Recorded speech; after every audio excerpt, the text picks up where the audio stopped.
अस्सलाम वालेकुम। इस वीडियो ਦੇ ਨਾਲ ਕੀ ਹਾਲ ਠੀਕ ਹੋ? ਇਹ ਜੀ ਅਸੀਂ ਹੁਣ ਬੋਰ ਚਲਾਉਂਗਾ। ਇਹ ਬਾਇਰਾ ਤੁਸੀਂ ਦੇਖ ਰਹੇ ਹੋ, ਪਾਣੀ ਲਾਉਂਗਾ ਤਾਂ ਲੱਗਾ ਚੱਲ ਕੇ ਹੋਰ ਪਕਾਉਂਦੇ ਆ।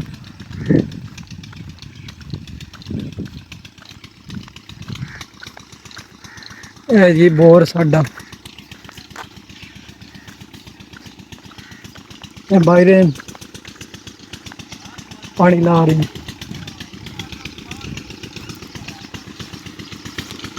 ਚਲਿਆ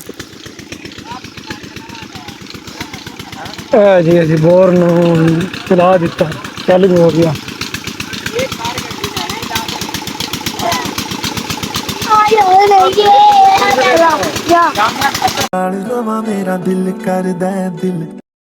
ਇੱਕ ਛੋਟਾ ਜਿਹਾ ਨਜ਼ਾਰਾ ਚੱਕ ਨਿਜ਼ਾਮ ਵਿਕਟੋਰੀਆ ਪੁਲ ਦਾ, ਜੋ ਕਿ ਤੁਸੀਂ ਆਪਣੀ ਅੱਖਾਂ ਦੇ ਨਾਲ ਦੇਖ ਰਹੇ ਹੋ।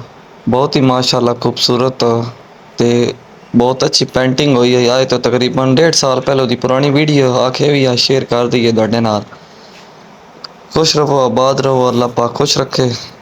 बाकी इंशाल्लाह वीडियो अपलोड करांगे आंदा तो ज़रूर, अल्लाह पाक खैर करे। काफ़ी दोस्त पूछ रहे हैं बड़े दिनों तो वीडियो नहीं अपलोड हो रही, इंशाल्लाह आंदा तो ज़रूर होंगी।